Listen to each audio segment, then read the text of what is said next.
morning, Africa. Good morning, Nigeria. Good morning, Akwa Ibom State. Beautiful Thursday morning. It is. The week is already coming to a rundown. This is Rise and Shine, and we're coming to you live from Uyo, the capital city of Akwa Ibom State, Nigeria. Good morning, and thanks for joining us. Of course, it's a beautiful day to be alive and thankful. The day is almost, the week rather is coming to an end, and some persons are excited as you can feel it from their voice this morning. But it's a beautiful thing. I mean, we can't wait to see the month come to an end and then get to the festive period, and then, of course, begin to usher in the fresh new year. My name is Francis Oyemide, and I'm delighted, as always, to be here with you this morning. Of course, on Rise and Shine, we talk Nigeria, we talk matters of the international community, especially as they affect us. I know that recently there's been this article that has been flying around on the internet, low-key, about an EU-ACP treaty signed, speculations of Nigeria signing that EU-ACP document, and there's been lots and lots of reactions to that. Why should Nigeria be signing? The likes of Ghana and Namibia have stepped out from signing that treaty, and it's more like the federal government came out 2 days ago to say, oh no, we haven't signed the EU-ACP treaty, we're actually still reviewing it. But there's been some human rights activists that have come out to say, hey, look, this treaty has a lot of things embedded and hidden in it that is not in the best interest of the religious fabric, of the cultural fabric, and other ethos in the Nigerian state. But as it stands now, there's a confusion as to whether or not the federal government has actually signed that particular treaty. It was due billed for signing on the 15th of November. Today is, the 23rd of November. It's just that the presidency has come out to explain that, oh no, we haven't signed it. So far, so good. It's like that particular treaty is on hush-hush. So that there's more like a lot of things really happening, and it's very important that, Nigerians keep their eyes open, actually seek information, read up, an article where you see it, and let dangers not be hidden away in pages whilst we sign the bottom and dotted lines. But of course, Rise and Shine, we're here to talk Nigeria, and basically what we do in the media is setting agenda, changing the narrative as often as possible. And here on Rise and Shine Spectrum Television, we always love it when we do it with you. So take advantage of our social media platforms, all of which you can find on our website, SpectrumTv Live. Also, we have our phone lines displayed on the screen. You can feel free to send us WhatsApp messages and call us when we open up the phone lines, just so we can communicate with you and hear your thoughts and concerns on some of these issues. But of course, a plethora of things for us to look at this morning. Election petition tribunals have gone on, but a lot of it has left a sour taste in the mouth of Nigerians, and there's some back and forth with some state judgments delivered by the appeal court. Well, on some of the conversations we have this morning, we see the fact that the appeal court has cleared the air over the Kano judgment and have cited a typographical error. Wouldn't that be too big for the jury to be doing at this time? Well, we also see that the police, the NNPP protesters, clash over the same Kano State judgment. Senator Godswill Akpabio, President of the Senate, challenges NNPCL to deepen consumption of readiness of modular refineries. We also see here conversations still bordering around the fuel subsidy. Doesn't look like something that will be going away anytime soon. We also see federal government slashes wage by 100 billion naira. Labor kicks. When you're slashing the wages of workers by 100 billion naira, who exactly is being affected by this? Of course, this is a conversation we're going to delve into. We also see that the federal government is targeting 7.8 trillion naira loan for the 2024 budget. These are the conversations myself and Francis were having yesterday. If we have saved up for trillion naira, Francis, why are we going to bury 7.8 trillion naira? Nigeria thinks she's a joke, but she isn't a joke actually. Well, we also see here that in the southeast, with regards to insecurity, there's a call to activate Nigeria-Finland diplomatic ties over the repatriation of Simon Ekpa Of course, this is something that the Ohanes and Digbo is telling the federal government, to do at this time. These are some of the conversations we'll be looking at this time. There is also a crisis, a worry concerning Naira scarcity as we see fresh crises break out in Kano, Sokoto, Edo, and others. This is a serious issue at this time. Well, so far so good. They had promised us that trials for electoral offences were going to begin. We see that of 191 electoral offenders starting soon. Okay, this is some of the conversations we'll be having for you on Rise and Shine this morning. So we'd love you to stay glued to your television, take advantage of your device, and let's engage in the conversation this morning. We'll head on straight to our flash news.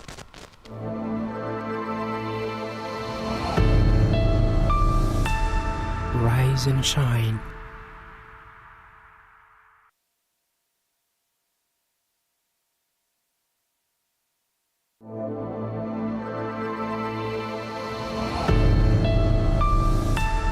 Rise and shine.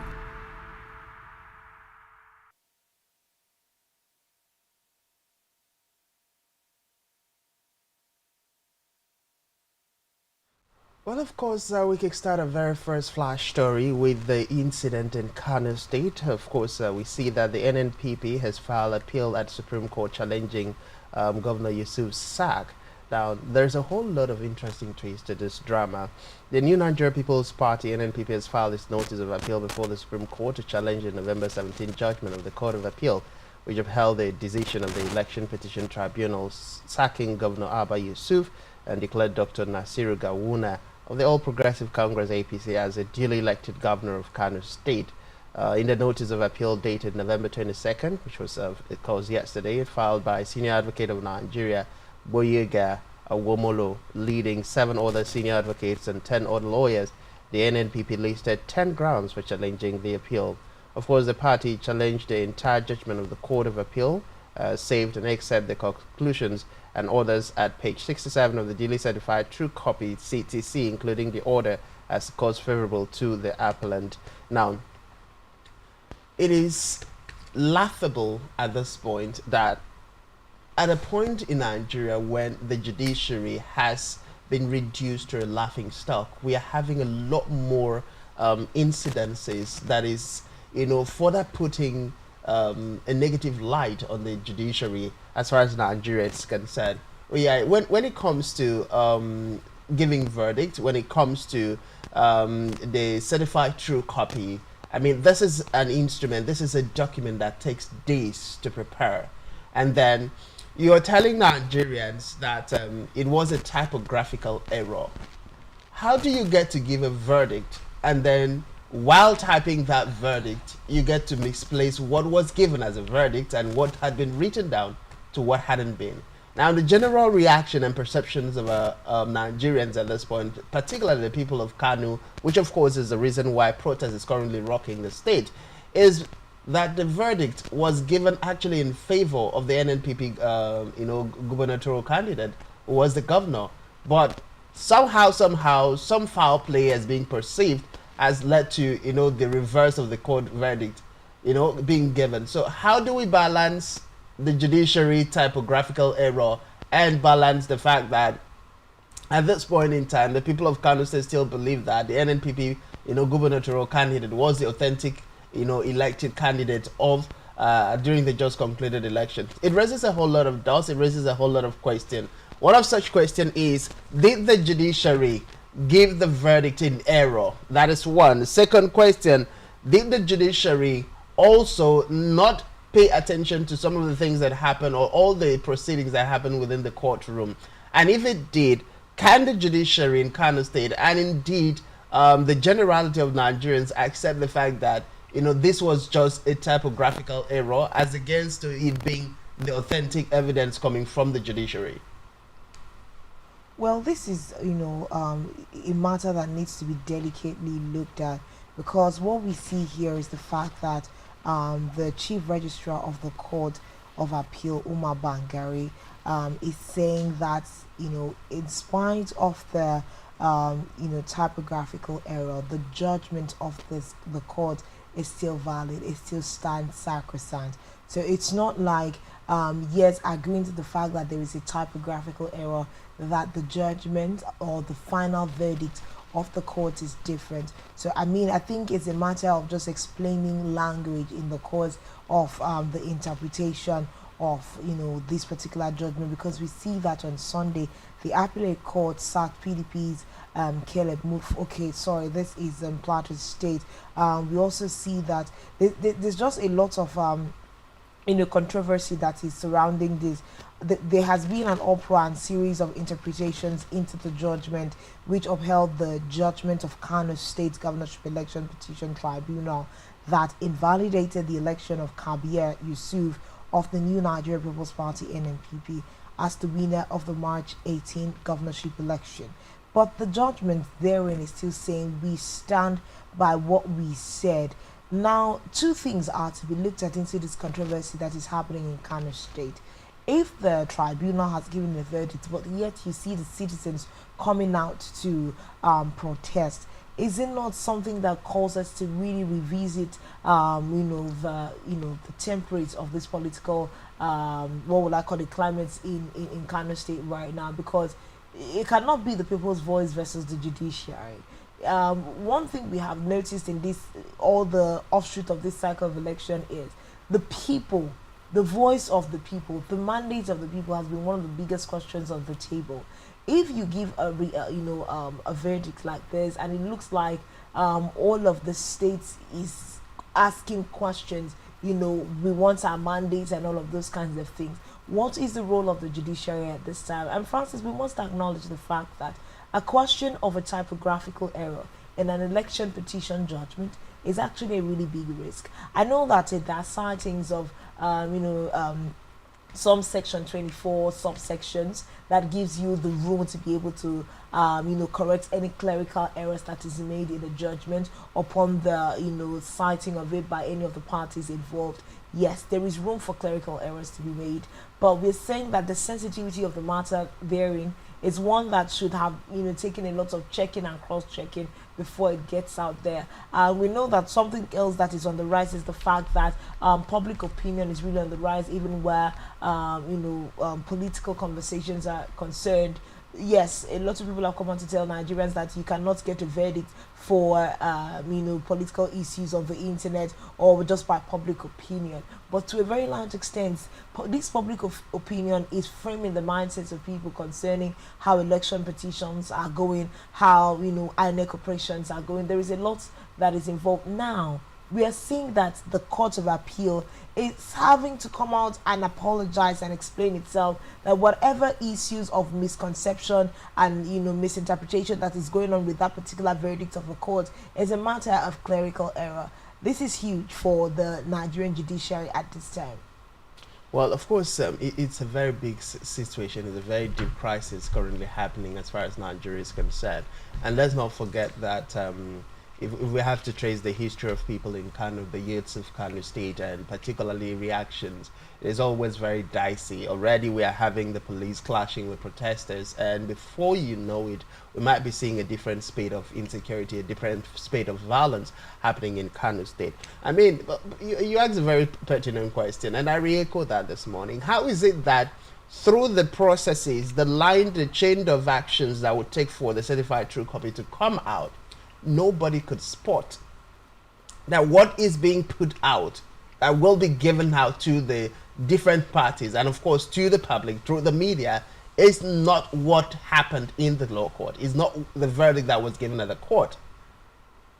Even the judge that gave the verdict, are we trying to say, or is the judiciary in Kano State telling Nigerians that they didn't read through, or the judge didn't read through, or nobody read through the document and just literally just copy and paste and then give it out to the public, and then after giving it out to the public and the public now notice, that is when they now want to retract the statement and say it was a typographical error. I mean, there are just certain things that you cannot explain away as being typographical error. In as much as we know that there are rooms and there are grounds for people to make mistakes, there are just some sensitive issues that you cannot afford to make mistake, which means you have to check, double check, triple check In fact, check 4 times. If it means going through that document 7 times, then you go through the document 7 times to make sure that everything is in order before you send it out to the public space. And this also goes to show a whole lot of reactions. Now, the electoral umpire had declared the NNPP gubernatorial candidate as the winner of the elections. The governorship election petition tribunal sacked him, and then of course an extension went further. But can we really say at this point in Nigeria that the judiciary is working in the interest of the Nigerian people? Because in as much as you would say, okay, lawyers will say you cannot win election cases or win cases in court by public opinions, by social media sensations and all of that. The fact that the people themselves are rising up also shows that they are not in support of what is happening. Because these are the people who voted during the just concluded elections. These are the people who know who they gave their mandate to. Now, it is becoming a very serious, dicey situation when the people elect, INEC declares, and then the courtroom orders a different thing. It is literally like the people elect, INEC declares, the courtroom gives the people a different governor or a different leader. So how do we balance this? And for how long do we think the Nigerian people are going to sit by the fence and watch the injustice that is happening in the judiciary? This is the most laughable thing that has come out from the Nigerian judiciary in the shortest possible time. I mean, Nigerians are still grappling with the aftermath of, all the drama and the misrepresentation, the misinterpretation, the explaining away of terms. The simple thing as "and" has been misinterpreted by the Nigerian judiciary. So if at this point in time when some Nigerians are still grappling with, having some level of faith in the Nigerian judiciary, we're seeing this kind of thing. It therefore goes to show that the decay in the system has gone beyond repairs. And we need to maybe declare a state of emergency as far as the Nigerian judiciary is concerned. Calling for a state of emergency is something that we are beginning to see spread across different sectors in the country. We have seen that happen in health.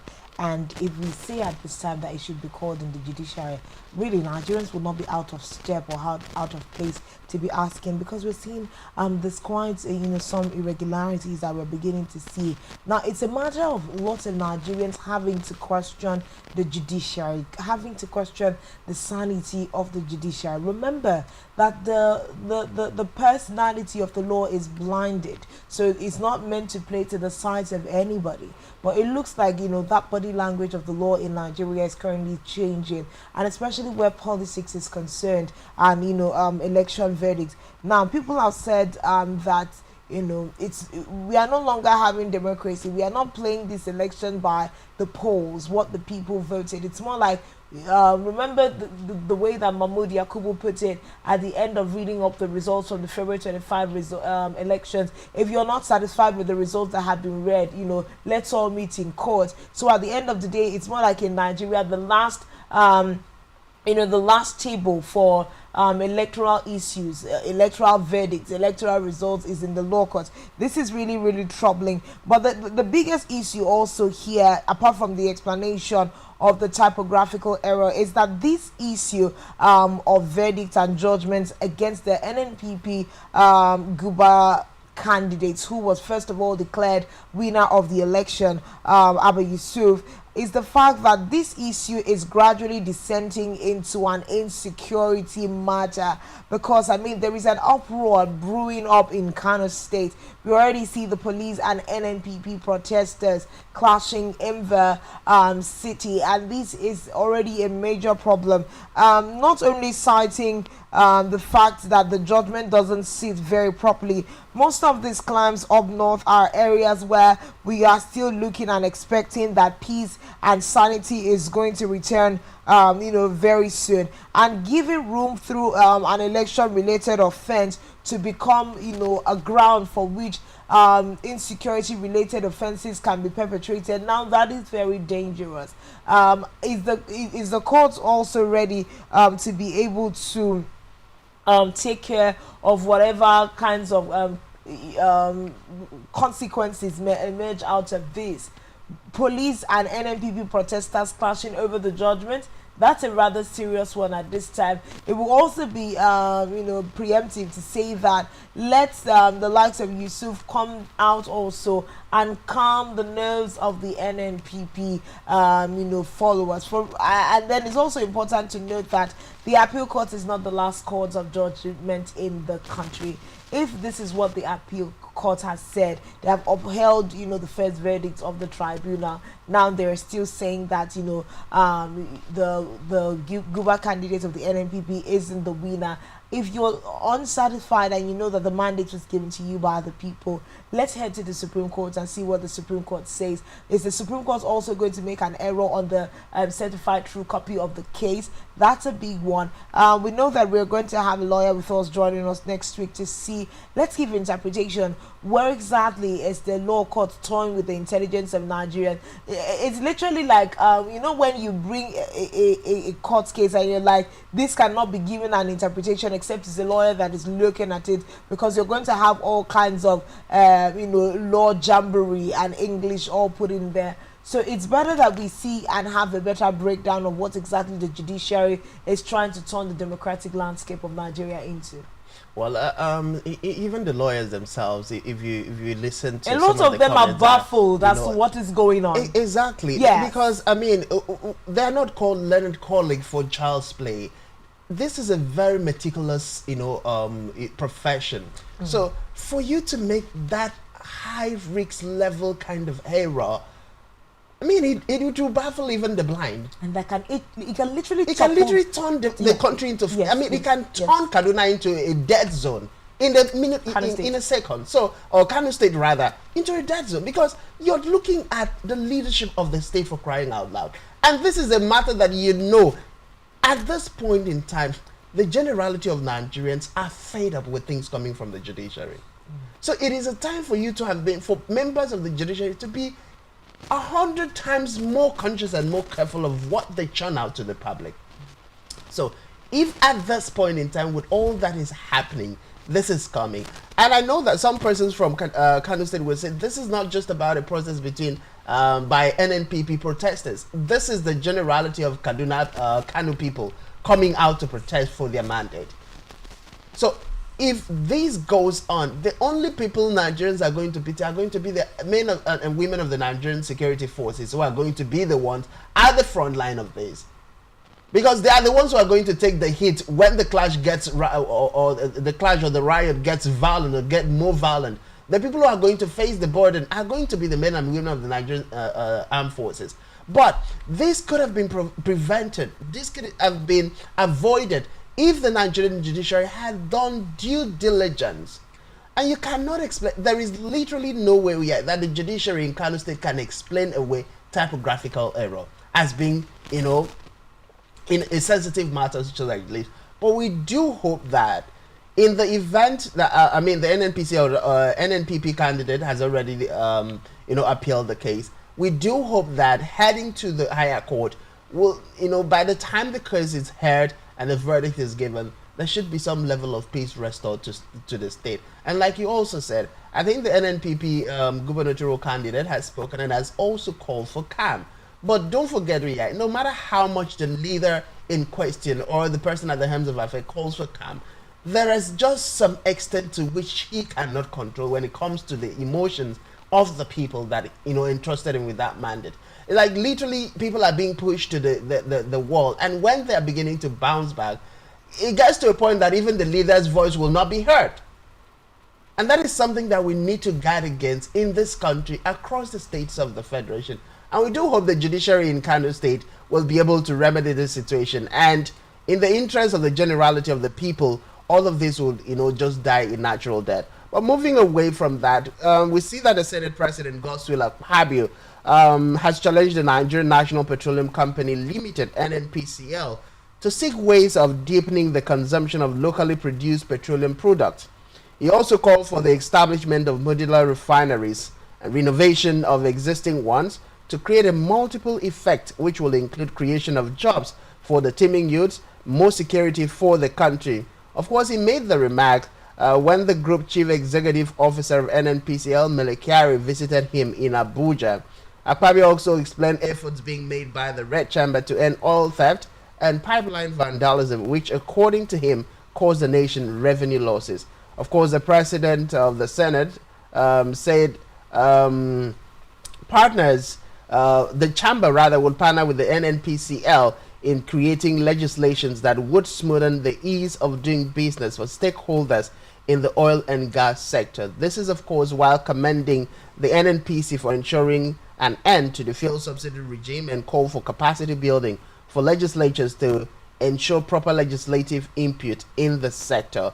Now, this is I think this is like the first time the Senate is coming out to speak about the issue in the oil and gas sector. This is also the first time they're talking about the possibility in the sector. Apart from getting the moribund refineries that Nigeria already has in place operational, this is also the first time we are seeing a talk or a conversation about building more refineries in the country. But of course, as the Senate President has said, it is one thing for the Senate President to call for consumption of locally refined products. It's another thing for us to have those locally refined products coming from Nigeria. Oh yeah, don't forget, at this point, it is still under very much serious consideration and conversation that in as much as the federal government had promised they were going to release crude oil to Dangote refineries and other modular refineries in the country, we're yet to see that being implemented. Now, if the implementation has not happened, how are we going to have locally refined crude for Nigerians to consume? And if we don't have locally refined crudes for Nigerians to consume, how are we going to implement such comments coming from the Senate President? But one interesting thing Nigerians would take is the commitment on the part of the Senate President that they are going to make, legislations that will help businesses in the sector. Another one is the possibility of having other refineries being built in the country. But all of this goes to one thing, Uyai. Is this just another comment coming from the Senate President? Is this another image-making vendetta or propaganda being pushed forward by the Senate President at this point? Especially, this is the 23rd day of November already. December is just around the corner. Will we see these comments that have been coming from President Ahmed Bola Tinubu and now the Senate President become a reality? Will we see the Port Harcourt refinery being fully operational as President Ahmed Bola Tinubu did promise?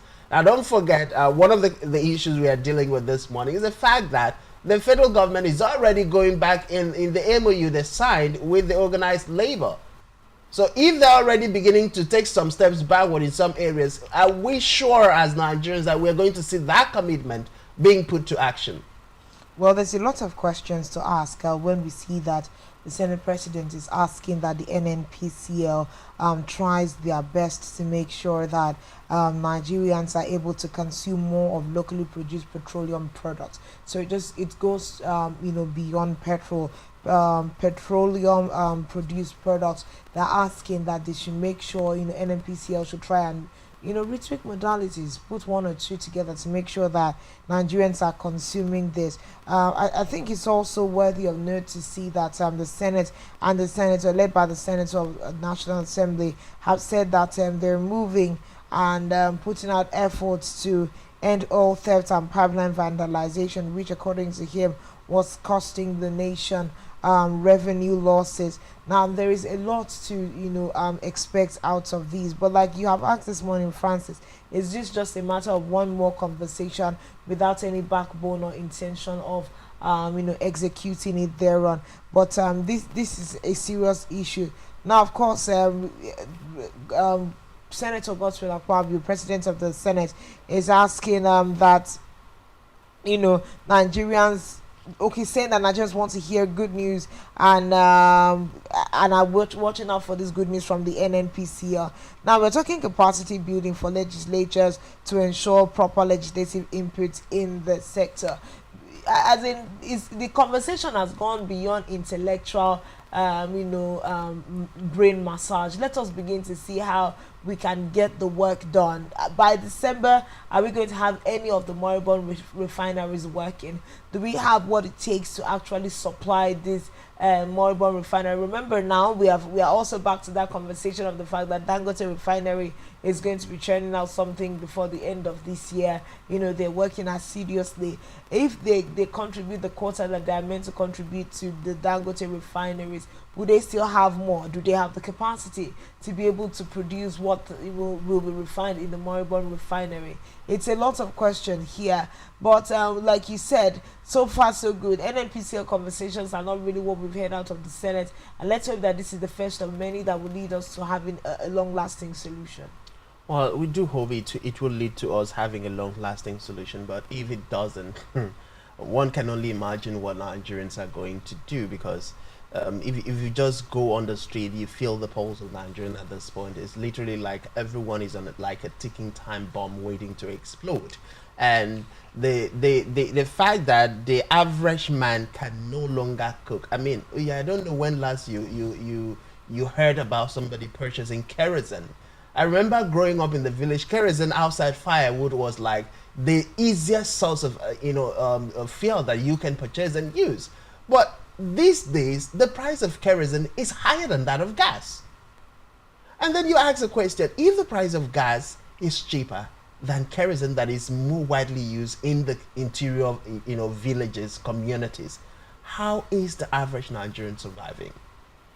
How is the average man or woman in the village surviving, having to buy kerosene for up to 2,000 naira for a liter?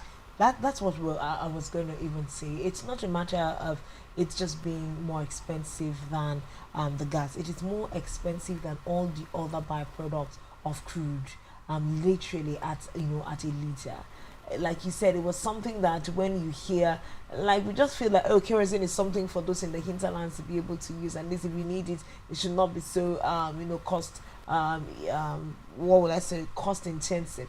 But I mean, kerosene is selling at a very high price. Petrol is there, gas is there, everything has gone up. But remember, like we'd always say, minimum wage conversation is even 2024. Wage award that we were even hoping was going to come. Now the federal government saying they want to cut 100 billion away out of wages. It's a big problem. How are Nigerians really faring at this time? So let us see how proactive the 10th NAS is actually going to be, and let us see what kinds of result they're going to be able to churn out of all of the plenary sessions, all of the I beg to speak, and all of that is happening there. We want results out of Nigeria. We want all of the sectors to begin to work so that our sons and daughters can actually find something to do and pretty much just live a good life. The basic provision for every government is just provide basic amenities. We're talking lights, we're talking water, we're talking education, we're talking healthcare facilities, playing ground for businesses to be able to thrive. And that's a very, very important conversation we need to have. And it's important that the federal government, in collaboration with the National Assembly and or other agencies, I mean all of those international communities in the country, doing one business trade or the other, what are their give backs, and can't we use this to move initiatives and projects that will actually move the lives of Nigerians forward? Well, we do hope, the National Assembly, in as much as the Senate President is telling Nigerians not to call the National Assembly for everything and anything, the reality on ground is that they cannot escape from being questioned. They cannot escape from being called out. They cannot escape from, being questioned about what exactly is happening in Nigeria. We're not forgetting the fact that the legislature is supposed to act as an agent of checks and balance on the activities of the executive, and of course, likewise the judiciary and all of that, the different functions of the different arms of government. We have not forgotten that in a hurry. But then, the crux of all of this conversation is that Nigerians just need the country to work. Nigerians want to be able to afford fuel. Nigerians want to be able to do their businesses without an extra expensive cost of running business. Nigerians want to be able to sleep in their houses and sleep with both their eyes closed. They want to travel in the different means of transportation and not be scared that they're going to be kidnapped, not be scared that they're going to be murdered, not be scared that one evil is lurking around somewhere to take their lives away when they're not, even done fulfilling purpose, when God has not even called them.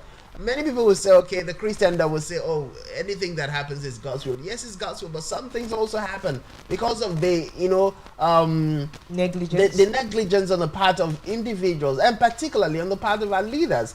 I mean, if we have to go down history, the different atrocities that has happened in Nigeria in the last, couple of years, it's heartbreaking, it's heart-rending, it shatters the entirety of a human soul. I mean, just yesterday I was speaking with a friend I haven't spoken with for a longer time, and I was shocked to discover that his daughter was among those who was kidnapped in the recent spate of kidnapping of corps members from Akwa Ibom State. And I'm like, is this how did we even get here in the country that people no longer pay attention? The people who are in power. I just read some comment this morning, and I'm asking myself, the corps members the first batch of corps members that were kidnapped from Akwa Ibom State, the second corps members that were kidnapped, we have not heard one comment coming from the presidency, either condemning that act or saying anything useful or tangible to the people in Akwa Ibom State. But every now and then you would see the presidency mourning victims of boat mishap. Every now and then you see the presidency mourning one incident happening somewhere else. Does it mean that the people of Akwa Ibom are not, the value given to Akwa Ibomites is nothing significant? Does it mean that we are not part of Nigeria? Does it mean that the people who have been kidnapped did not go to save Nigeria? So it raises a whole lot of concern, and it is something like this that is further fueling the insecurity happening in the Southeast. When people are marginalized to the extent that they can no longer take it, the end result is that they are going to resort to violence. They are going to resort to taking, to self-help. And when they resort to self-help, it is no longer going to work in the interest of, the federal government. Let's not forget in a hurry, the reason why we had the Niger Delta Avengers was because of marginalization, was because we were providing the oil that is, literally running the country. But we are being marginalized. You get into the South State, you cannot see the commensurate level of development compared to when you travel outside the shores of the South region. You literally just need to step on the North Forest and you find roads literally tied into forests, into bushes. So all of this concern raises a whole lot of questions. Why can't we as a people get to a point in Nigeria where every region, every individual, every life matters equally?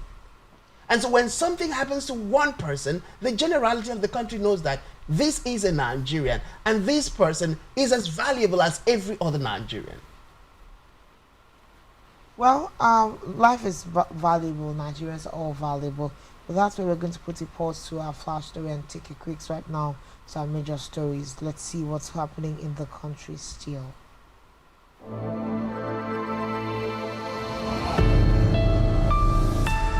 Rise and shine.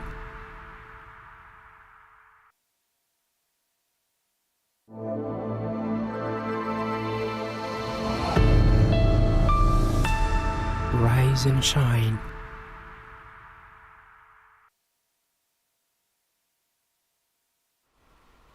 Of course, this is still Rise and Shine, and we're heading on straight to our major stories this morning. We see the fact that the federal government has moved to slash the wage award by 100 billion naira, and then the NLC is seriously kicking at this time. Labor unions on Wednesday lambasted the federal government for slashing the supplementary budgetary allocation for wage awards to federal civil servants by 100 billion naira, warning that this was not the agreement they had with the government. We also see here that there's been data that was obtained. Newly revised 2023 supplementary budget indicated that the government swapped the controversial 5 billion naira presidential yacht vote for Navy barges, increased the budget up for defense from 476.54 billion naira to 546.21 billion naira, and earmarked 20 billion as capital supplementation for the National Intelligence Agency. So it's more like, the federal government is looking for where and to put hand and cut money, and then they came straight to the labor. Well, it's a conversation that is going to bring another hardship on Nigerians. we are sitting on a serious time bomb. The NLC, the TUC, the different unions in the country. Remember, the last 2 days strike was a serious crisis for Nigeria. The first day we saw massive compliance. The second day, a lot more compliance that was being enforced by the NLC and TUC across the states of the federation. Now, at this point in time, the conversation has always been that the federal government is always not honoring his terms of agreement when it comes to the interests of Nigerians.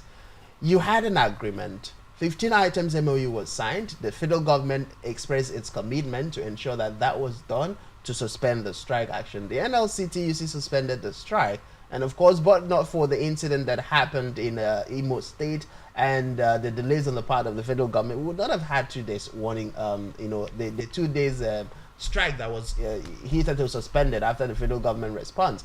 And of course, if you look at the body language and the response of the federal government, again, they waited till the 11th, in fact, till the 12th, or should we call it the 13th hour, because the strike had happened before the federal government rose to their responsibility of attending to the issue that was raised.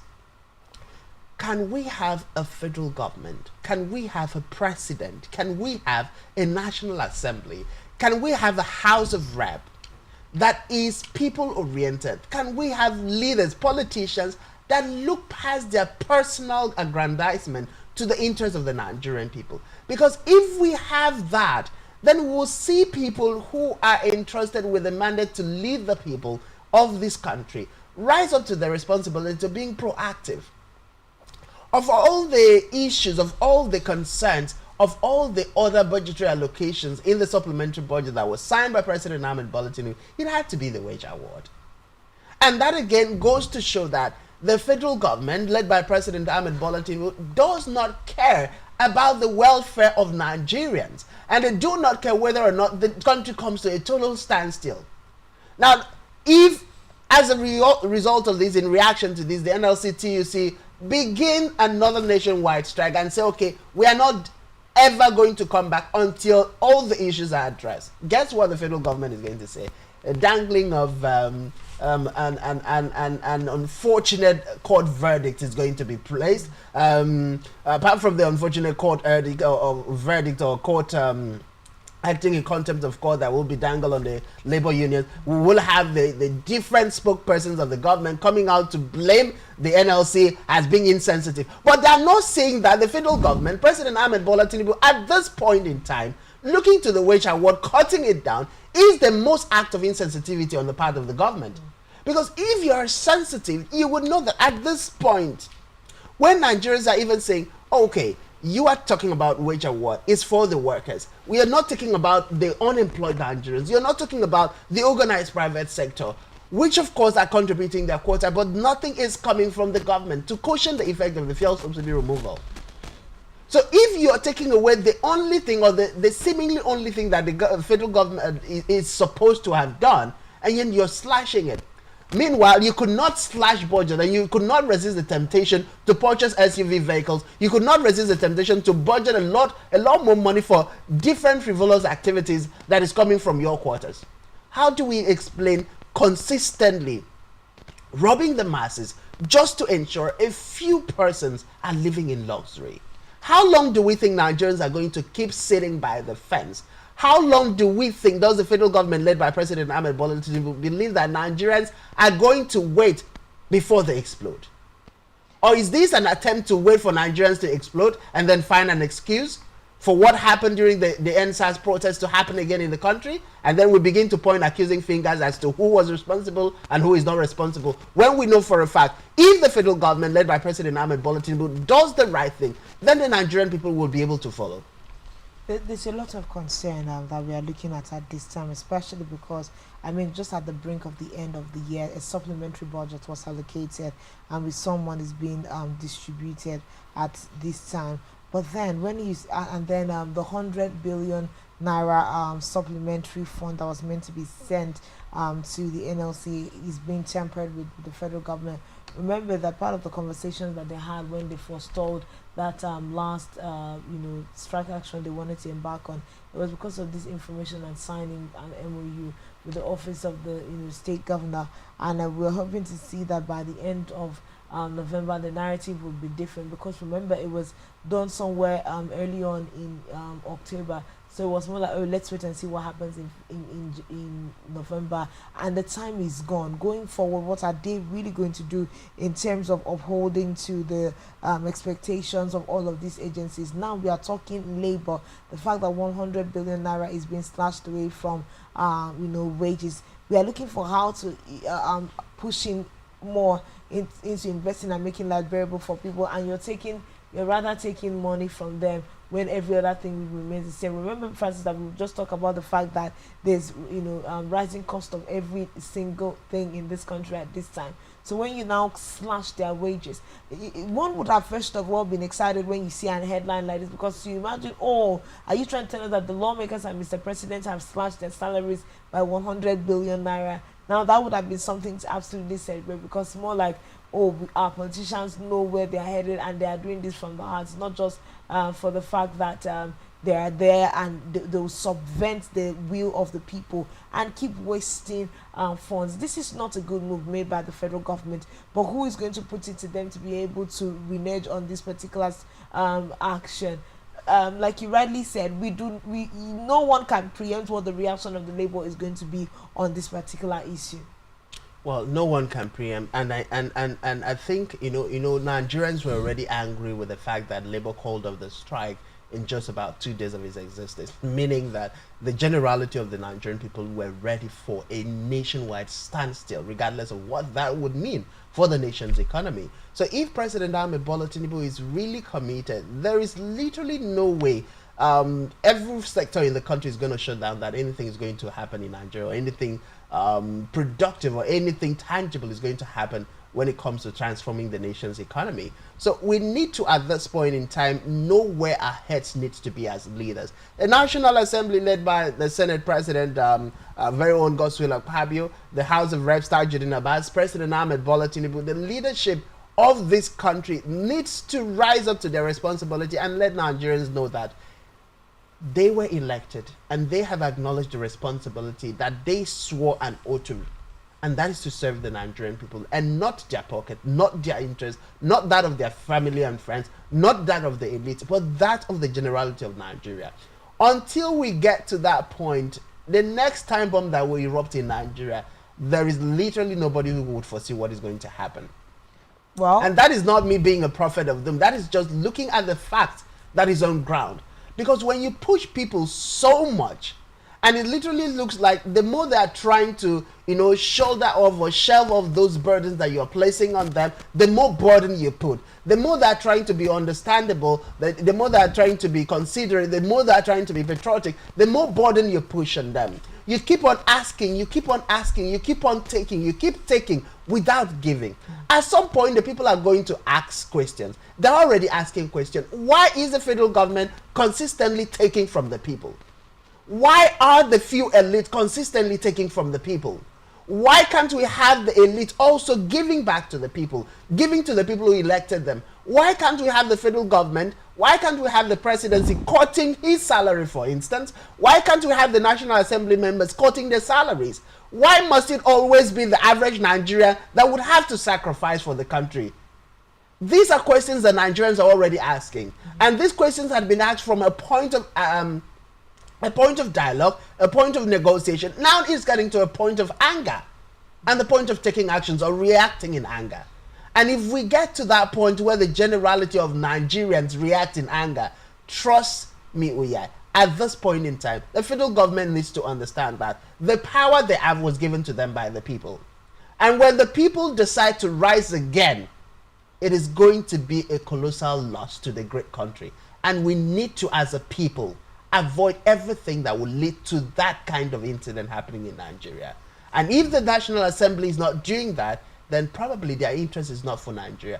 But one thing they need to also understand is that if it ever gets to the point of this level of reaction from Nigerians, nowhere will be safe, and nowhere is safe for them. Already at this point in time, we're talking about, different spades of insecurity happening in the FCT. For the first time, we're seeing the National Assembly members calling for CCTV cameras to be implanted. because they are being affected as well, and they know that this is where they are on a daily basis. In as much as the average man is also being targeted, they are also targets. So the higher, the earlier they're able to solve the problem of Nigeria, the better and the safer it is for everyone, including them and their family members. Well, serious issues there. The borderline on being concerned and really, really angry is slim at this time. But let's move on from that conversation. We see the fact that the Senate has approved 26 trillion naira aggregate expenditure for 2024. 26 trillion naira aggregate. We also see here the fact that the federal government is targeting 7.8 trillion naira loan. I think this is the one that is concerning this morning. 7.8 trillion naira loan is what the federal government actually wants to loan, is what they want to borrow. 7.8 trillion. Now, like I had hinted earlier, why do you want to borrow 7.8 million when we have 4 trillion naira tucked away somewhere? Why can't we take that and then reduce the burden of how much we are actually borrowing? Or why can't we also look into other sectors that we can develop immediately to give us? One of the other biggest question is that we do not always have to wait for the nick of time to do these kinds of things.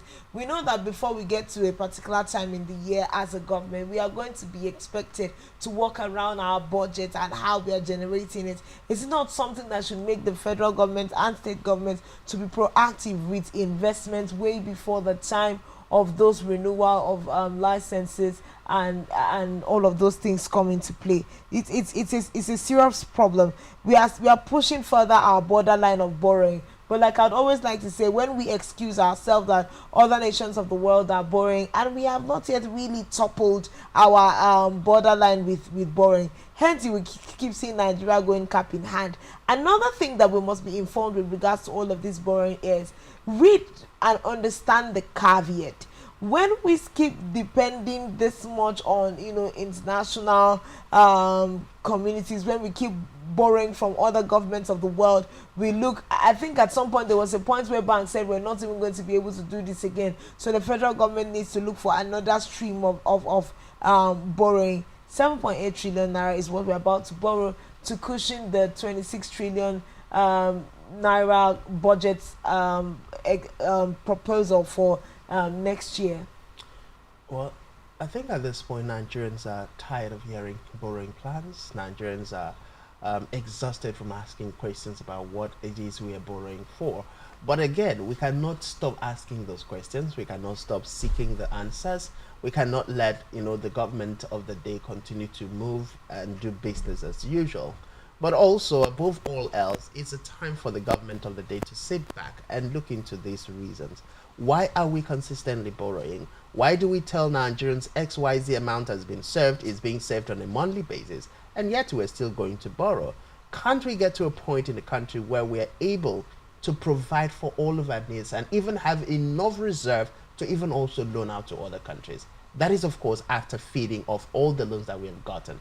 I mean, we cannot forget in a hurry that, if the loans in Nigeria is being divided, I think I saw something recently that, just got me laughing, that each Nigeria, by virtue of the loans being collected, every Nigerian is owing up to about, is it to the tune of 4 something million naira, to the respect, if the loans were to be divided for each individual. And then the average individual will ask, how have I benefited from all of these loans that have been collected by the federal government? So it's a call for attention, it's a call for deliberate actions, it's a call for diversification, it's a call for moving away from pilfering from public treasury. It's a call from, moving away from thinking that once you're elected into a government office is an opportunity to enjoy the national moi moi, whether legitimately or illegitimately, legally or illegally, however that is. The point is, we need to rise in Nigeria, and our leaders need to rise to the responsibility of doing the right thing. But this is where we'll place a pause in our conversations, and we'll head out to the news brief next, where Mary Joseph is standing by to take us. When we come back, a lot more will be waiting for you on Rise and Shine. Just stay.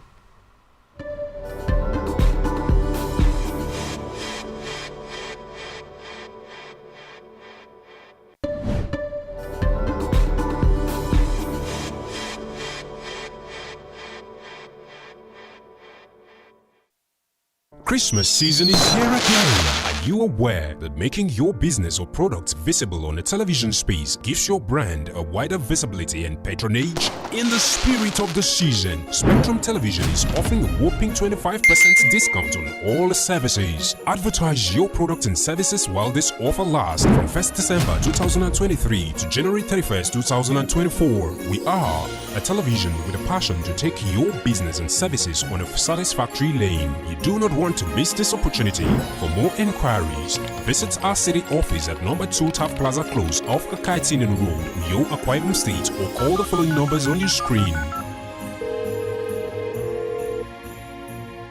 Spectrum TV, broadening your horizon.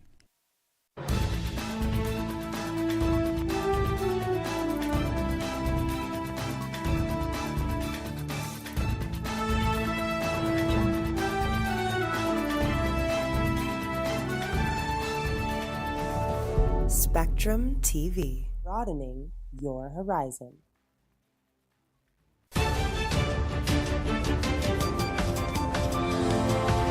Every day marks a day of significance. That in view of the apology tendered by this former minister who had earlier been cleared by this August Assembly, as we face critical issues, developments and events which shape our social and political landscape here in Nigeria and beyond.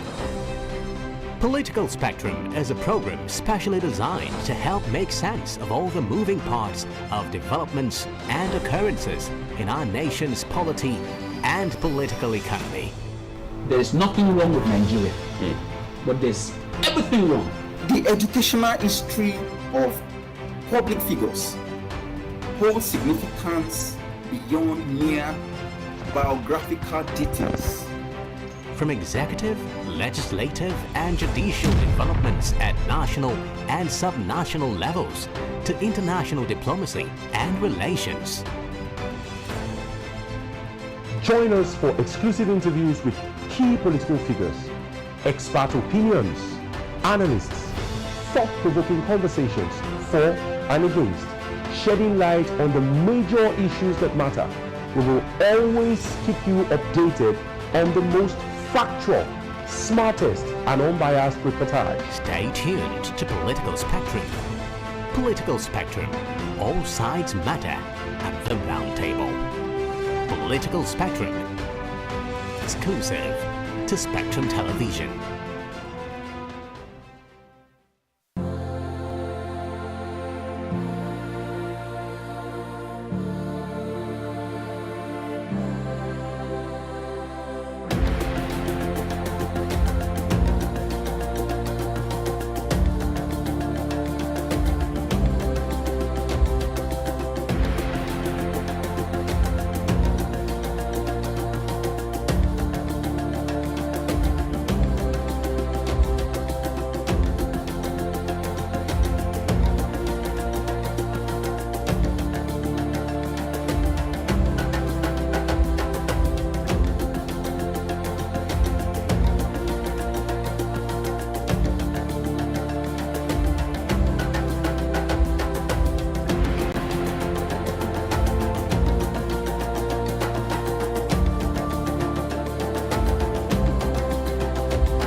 Allowed by grossly abused.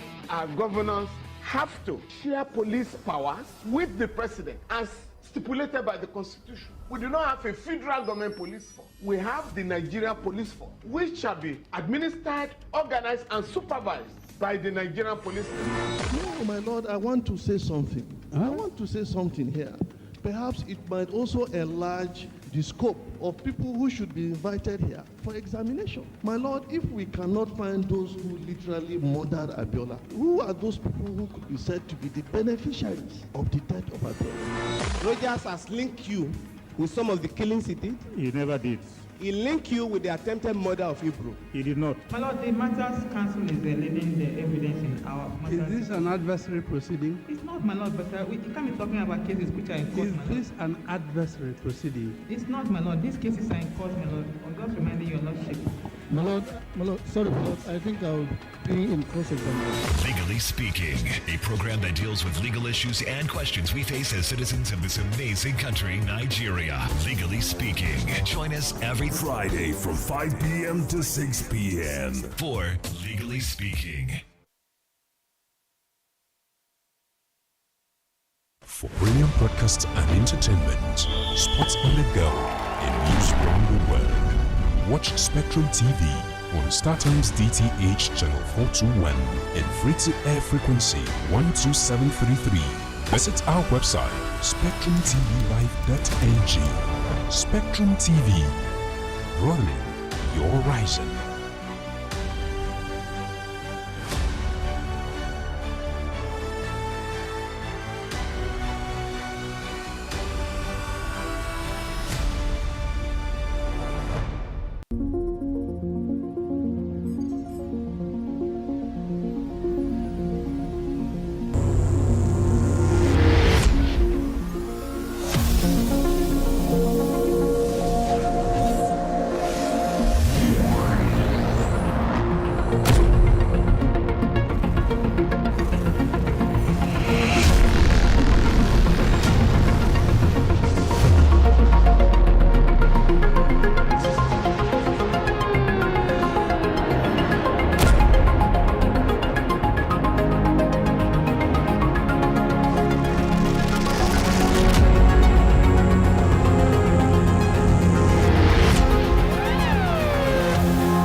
Every society is premised on the quality of relationships forged by its inhabitants. The health of these relationships determines how well people, relationships, organizations thrive and how long they stick together.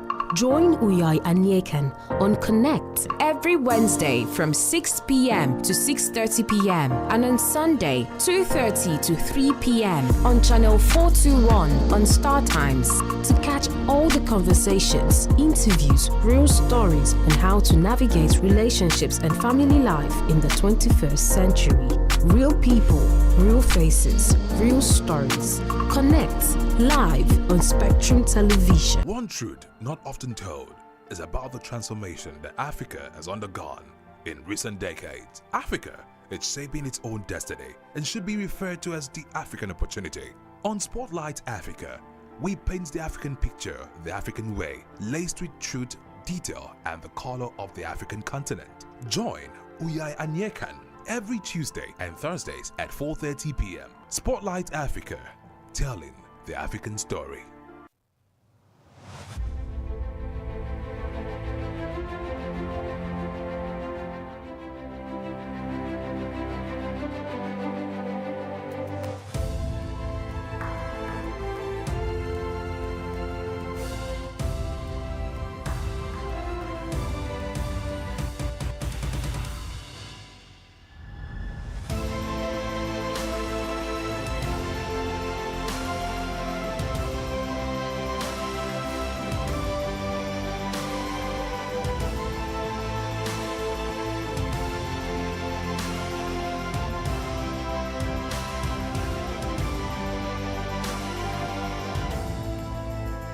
As of state and government, Secretary General, delegates. Voting for Spectrum TV to recover for the lapses taken into account.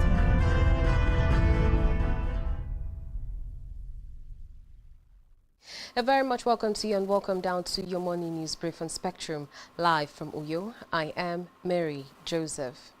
We begin the morning news brief from the Red Chambers, where the Senate President Godswill Akpabio yesterday challenged the Nigerian National Petroleum Company Limited (NNPCL) to seek ways of deepening the consumption of locally produced petroleum products.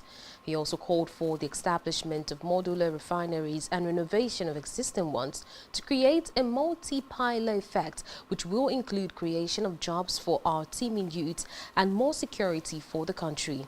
Akpabio made these remarks when the Group Chief Executive Officer of the NNPCL, Mele Kyari, visited him in Abuja. Away from that, labor unions has called for the federal government for slashing the supplementary budget allocation for wage awards to federal civil servants by 100 billion naira, warning that this was not the agreement they had with the government. Data obtained from the newly revised 2023 supplementary budget indicated that the government swapped the controversial 5 billion naira presidential yacht vote for Navy barges, increased the budget for defense from 476.54 billion naira to about 546.21 billion naira, and earmarked 20 billion naira as capital supplementation for the National Intelligence Agency. Meanwhile, no fewer than 191 suspects have been lined up for trial, billed to commence soon, according to the Independent National Electoral Commission, INEC. Also to be prosecuted after the first batch of 191 are 885 suspects. Reports say that they will be prosecuted by INEC and the Nigerian Bar Association, NBA. Teams adding that the prosecution by INEC and NBA would be done in collaboration with the police. We move now to the foreign scene, where Africa, Chad, accommodates over 1 million refugees, constituting one of Africa's largest and rapidly growing refugee population. Ongoing conflicts in neighboring Sudan has propelled hundreds of thousands across the border, exacerbating humanitarian needs while resources to address them are diminishing. Sudanese refugees' numbers in Chad have doubled in the last 6 months, paralleling the total over the past 2 decades since the Darfur crisis in 2003. The refugee influx, particularly from the recent surge near Darfur's border, intensifies tension between host communities and newcomers in a country grappling with multiple crises. And finally, in sports, Nigeria's quest for a first appearance at the ICC T20 World Cup begins today in Namibia, where the Yellow Greens will take off Kenya in their first game of the 2024 World Cup. The 2024 tournament is built for the United States and the West Indies from June 4 to 30, with the top 2 teams from the series joining South Africa and 13 other countries. Other teams in the series are host Namibia, Zimbabwe, Uganda, Tanzania, and Rwanda. We'll have details of this and many more in our news at 12. I am Mary Joseph. Let's head back to Rise and Shine, where we have Francis and Oyai on standby. Do have a wonderful morning. Government, Secretary General, delegates. Voting for Spectrum TV to recover 40 lives in County. For brilliant broadcasts and entertainment, sports on the go, and news around the world, watch Spectrum TV on StarTimes DTH channel 421 and free-to-air frequency 12733. Visit our website SpectrumTVLive.ng. Spectrum TV, broadening your horizon.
Glad to welcome you back. Mary Joseph just took us around the world and, of course, on the news brief. But in case you had missed out on our early conversations, we brought you information about the crisis currently happening in Kano State, where the people are protesting as a result of the sacking of the NNPP candidate.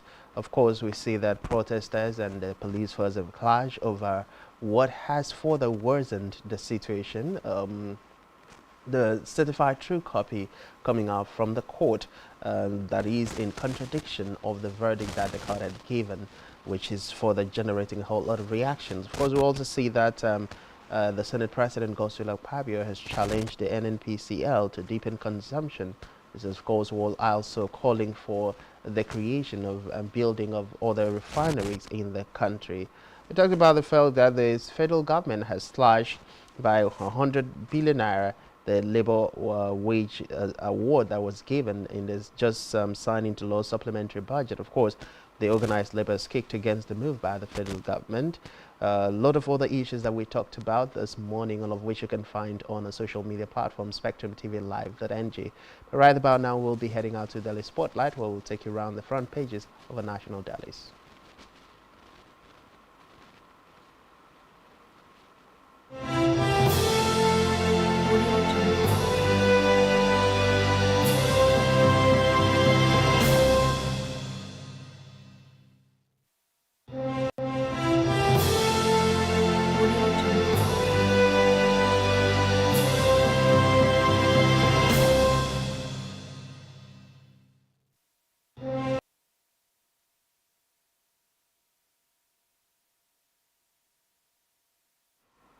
Yes, on Daily Sport Live, we bring you information from the front pages of our national dailies. And our first stop will be the Vanguard newspaper this morning. Big story on the Vanguard says, Kano, we stand by our verdict, sacking Governor Yusuf, says appeal court. NNPP files appeal at Supreme Court, wants NJC to probe appeal court's judgment, insists CTC confirms its candidate. Yusuf won on appeal. There is no confusion, says APC. Demands CTC of appeal court's judgment. Appeal court registrar dismisses controversy trailing CTC of judgment, says it's clerical error. Protest rock Kano. Of course, we have videos springing up this morning of what exactly is going on in Kano State.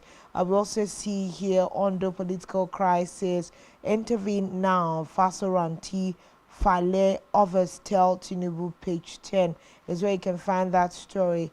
We also have here federal government to drive tax through enforcement of laws.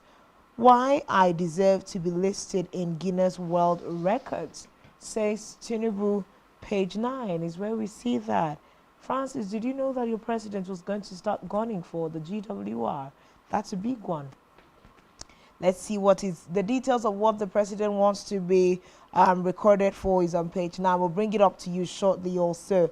We also have here a Papa grid log. Truckers defy Sanwo-Olu's directive. Return block road, page 10. Ex-CBN Governor Emefiele gets 300 million naira bill. Alleged procurement fraud, page 9 is where we have details of that story. We also have here Pablo receives NNPCL management.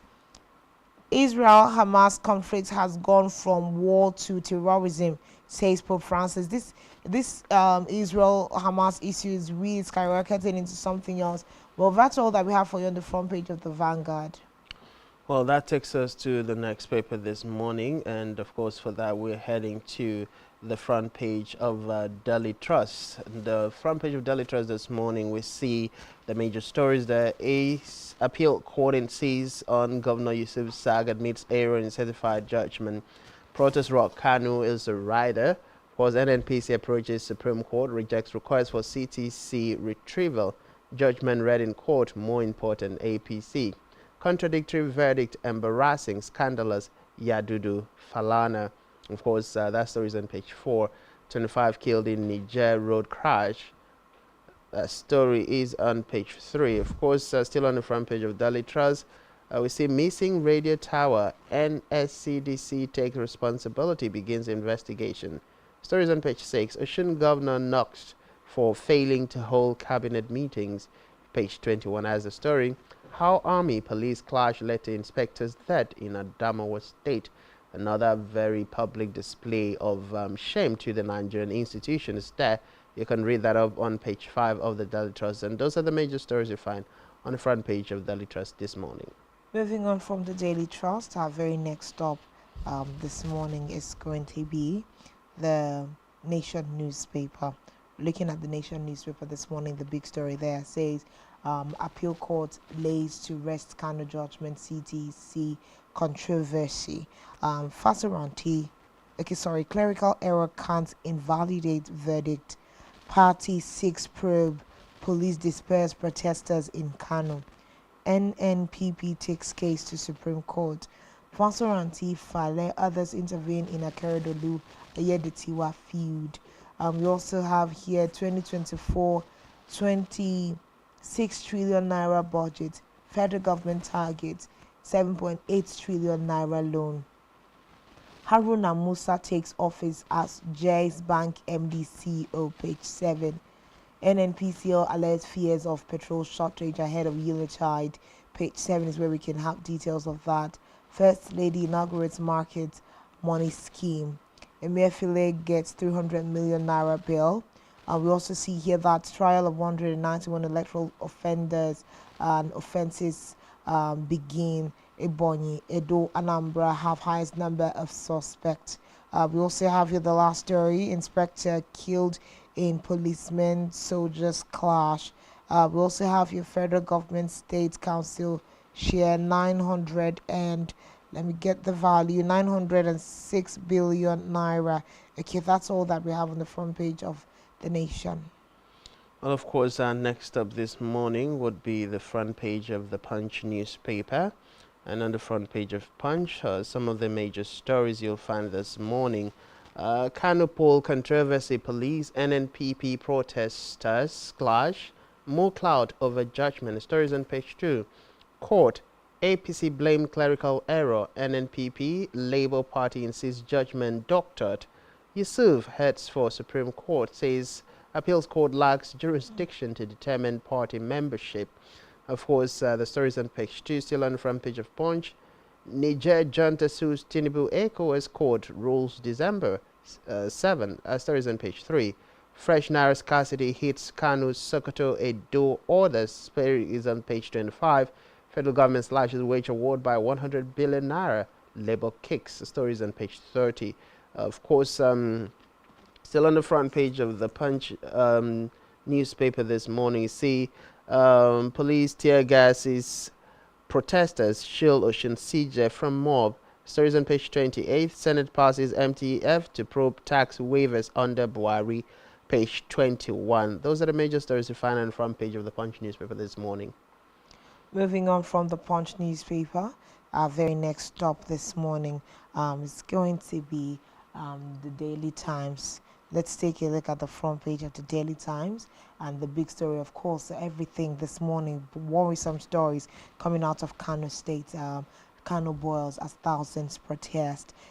We cannot have thousands protesting if, it's just a mere issue of, the courts overruled on who won the elections. This is a really serious case that we hope that the federal government weighs into on time. We also see here police tear gas crowds, NNPP petitions NJC over riddle of judgment, rallies Nigerians to speak up, files 10 grand appeal at Supreme Court. 2 CTCs exist as appeal court issues another. We also have your forex crisis, how to curb FX demand pressure, improve Nigeria's economy. Of course, reports there brought by experts. We also see here, enact by Nigeria law to curb crisis. Waleke charges federal government as Naira drops at official parallel market. We also have here one fear dead as soldiers police clash in Yola. We also see here in Ogun, disguised as school food vendors, dealers sell drugs to students. Very, very sad story there, page 2. Troops rescue 31 kidnapped victims in Sokoto. Will those be the kidnapped victims that involved the Akwa Ibom State Corps members? The story we're also going to check out this morning and give you details right away. We also see here 12 trillion Naira refineries TAM. Senate threatens NNPCL boss with dismissal and jail. Offers CEOs of governments, oil agencies to seek solutions to massive financial leakages. Will ask for refund, dismissal of all involved in TAM. Carry visits Akpabio. Okay. Last story here, court grants Emefiele, of course, 300 million naira bill. And that's what we have on the front page of the Daily Time. Well, our last stop this morning is the front page of the Nigerian Tribune. On the major stories, there's sack of Kano governor. Appeal court cites clerical error in CTC as youths protest in Kano. NNPP heads to Supreme Court, asks NJC to probe controversial CTC over victory upheld. APC insists. Page 2 has a story. Suspended Adamawa reg in Niger Republic Council tells court. Page 5 has the story.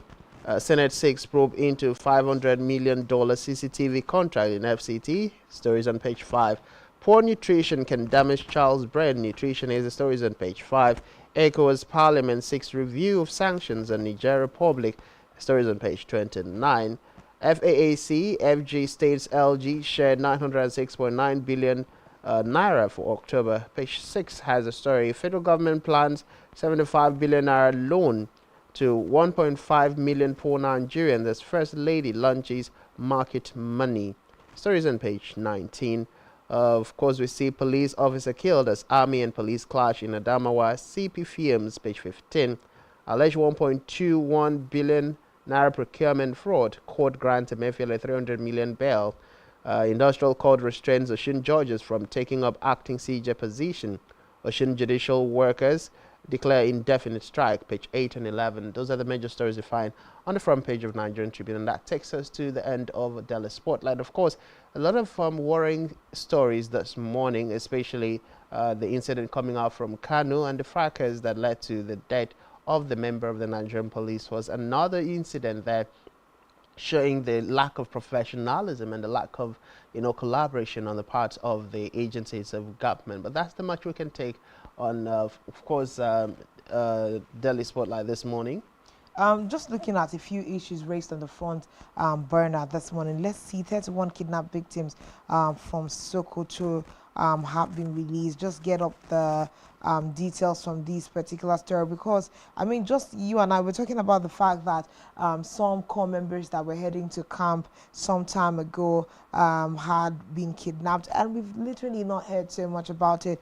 But of course, this morning on the front page of Daily Times, we have that soldiers have rescued 31 kidnapped victims during separate onslaught against terrorists in Sokoto State.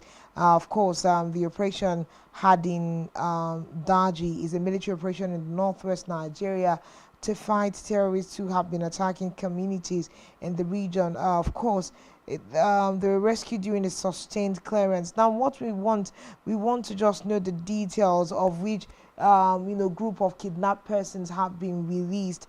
Ibrahim, a captain, said the troops cleared Aliyah Fulani, where they rescued 30 people before proceeding to Goboro, all in Tangasa local government area, and they rescued one more victim. Of course, and we do hope that more of these kinds of kidnap, release stories can be heard out of the coffers of our country. Now, also, we talked about the fact that the president, Bola Ahmed Tinubu, has said he is worthy of being recognized by the Guinness World Record. Now, what is the president talking about? He says that upon coming into the office, he had promised that he was going to institute a lot of reforms, and that from the word go, from his inaugural speech, May 29, 2023, he did actually start with some reforms, and he has been keeping at it. And he has, to that effect, is saying that he is worthy on being on the Guinness World Record, Francis. And he has also said the fact that if we do not put him on the Guinness World Record, he's going to find a way to put himself right there. Francis, I don't know how to get your thoughts on this particular issue this morning. Well, it's interesting that the president is gunning for the World Guinness Record. It would be a nice thing to have his name there, but then we should also look at the fact of what the president seeks to achieve. how has this policy fared? It's not just about rolling out policies. Many of the president's policies so far has been, retrieved and have been described as ill-timed and ill-will or ill-intended, considering the reality of things on ground in the country as at this moment. So before the president thinks of, getting on the Guinness World Record, which seems to be a trend now in Nigeria, maybe we should also hop on it too. Yeah, I don't know. I think you need to look at what you can create a record for, set a new record we've for. talked about this. I think I should also look at it. Maybe I have to be a lot more serious in taking that up. Yeah, we've talked about there's a myriad of things we can do. We can just come and broadcast for like 2-3 days and just talk about everything. Oyo is your case. But of course, that's so much we can say. We'll go on a short time. When we come back, we'll be returning with, I guess, to stay with us and Rise and Shine.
Spectrum TV, broadening your horizon.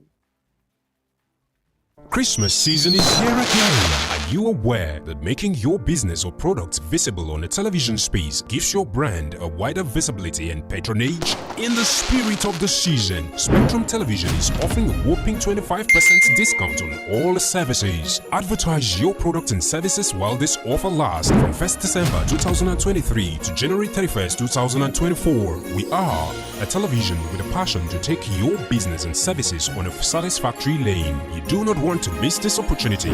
For more inquiries, visit our city office at number 2 Taft Plaza Close off Akaitinen Road, Yo, Akwa Ibom State, or call the following numbers on your screen. Spectrum TV, broadening your horizon.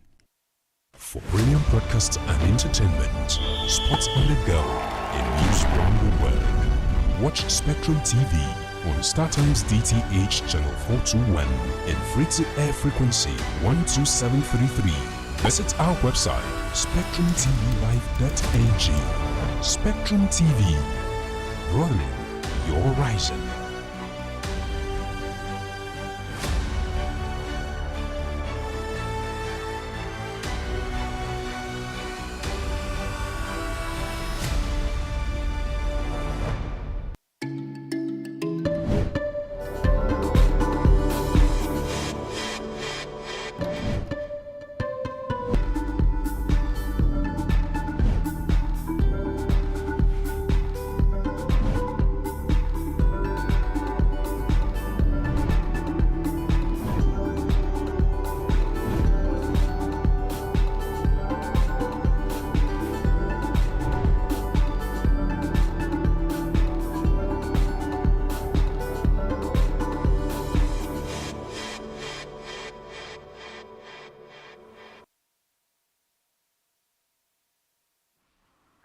Thanks for still being there. We apologize for the delay in bringing on our guests. We had some technical glitches, but of course, we are right here with Emmanuel Mike Udofia, who is the PRO for Akwa Ibom State Fire Service. This morning, on the heel of the Yuletide season that is coming in on us, we just want to quickly talk about raising a fire-conscious and prepared society. Of course, we've heard of all the fire incidents happening around the world. We've heard of the notification of a heat wave that is currently hitting South Africa this week and other issues around Florida. How can we raise a fire-conscious and prepared society even as the holidays and the Yuletide season come? Good morning, Emmanuel Mike. Thanks for joining us this morning. Yeah, good morning. Thank you. It's good to be on. Thank you.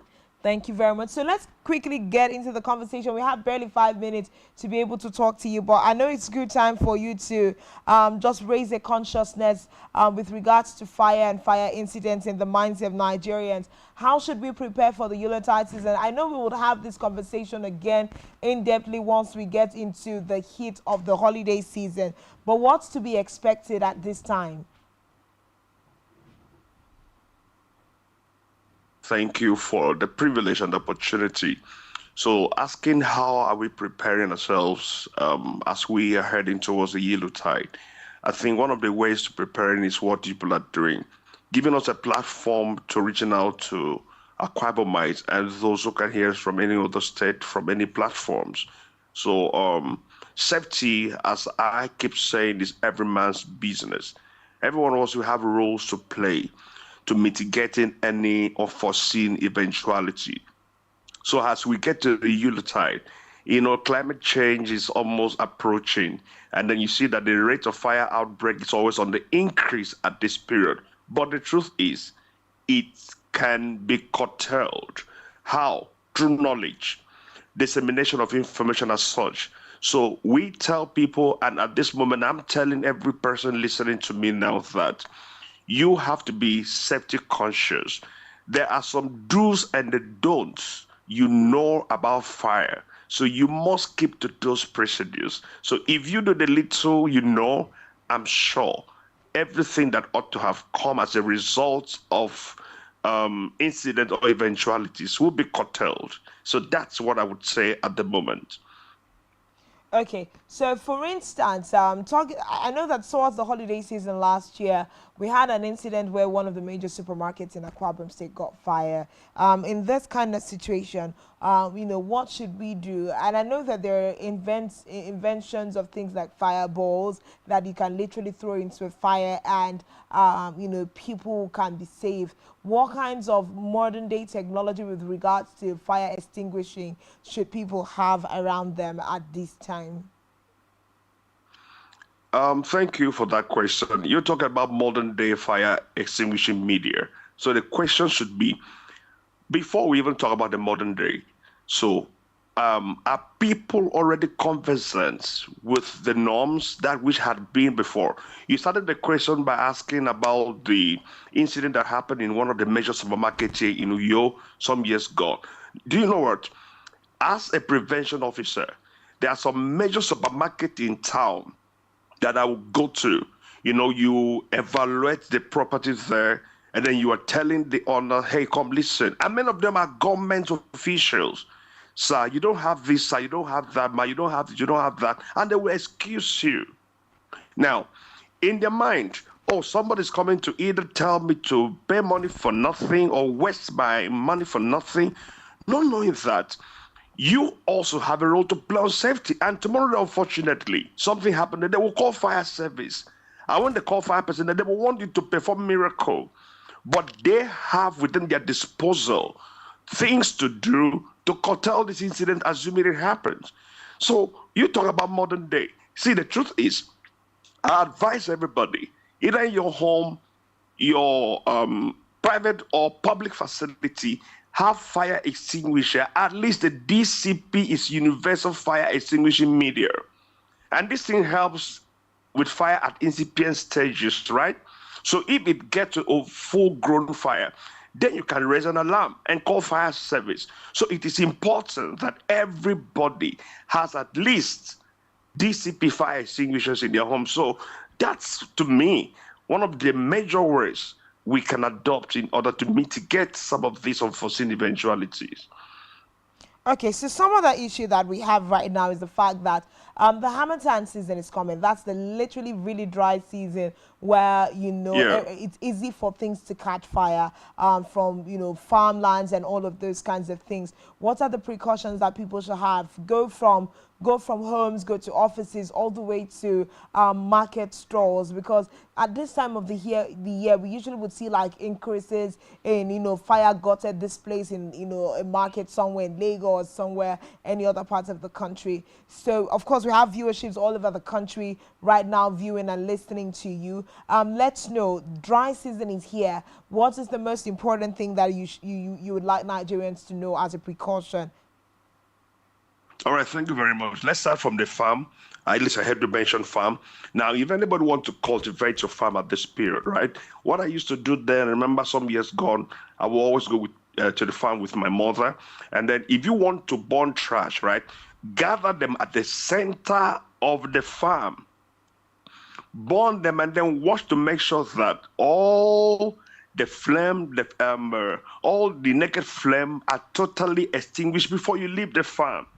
You see some people just burn anyhow and then leave. Suddenly, the flame begin to extend, expand, and then they become a nuisance to the society. So I tell every person who wants to engage into farming activity at this period, please gather the trash right at the center of your farm and then burn them, and then make sure you are a watchdog to be seeing that they are totally extinguished before you leave. Then talking about domestically, you cannot leave your home unattended to. If you want to leave your house, while I was in your studio, your TV station the other time, I made mention of something that there's this fire that happens in Taos about last year, about this time. Now, those people left for holidays, right? And then their air conditioner was not turned off. And the NEPA gave light. It was at the sporadic interval. And then suddenly, fire got it. And that was how the entire building was run down, totally. They could not pick up anything, including their credentials. So I tell people, if you want to leave your home, turn off your electrical appliances. With this, you are safe. You cannot sleep in your house. I do this in my compound. If I want to sleep, I make sure that everything that needs to be turned off, I turn off. When you do these little things, believe me, you will not become a victim of circumstances, as the case may be. So there are little things we need to do. Don't overload your electrical socket. So if you keep to these little advices we give over time, I'm sure society will be safe from fires. Okay. All right, thank you so much. It was such a short time that we're going to be able to have with you this morning. Thank you, the PRO of Akwa Ibom State Fire Service, Edidion Udofia, for coming on the show this morning. Emmanuel Udofia, Emmanuel. It's Emmanuel. Yes, I corrected myself. I apologize for that. Emmanuel Udofia, thank you very much for coming on the show this morning. Well, that's the much we can take on Rise and Shine. We apologize for the delay in bringing you that particular interview, but it's important that Nigerians, amidst everything that is happening, take your own safety as a matter of personal responsibility. We'll see you again tomorrow when we bring the Friday edition of Rise and Shine. Enjoy the rest of our program. My name remains Uyai Anieka, and bye-bye.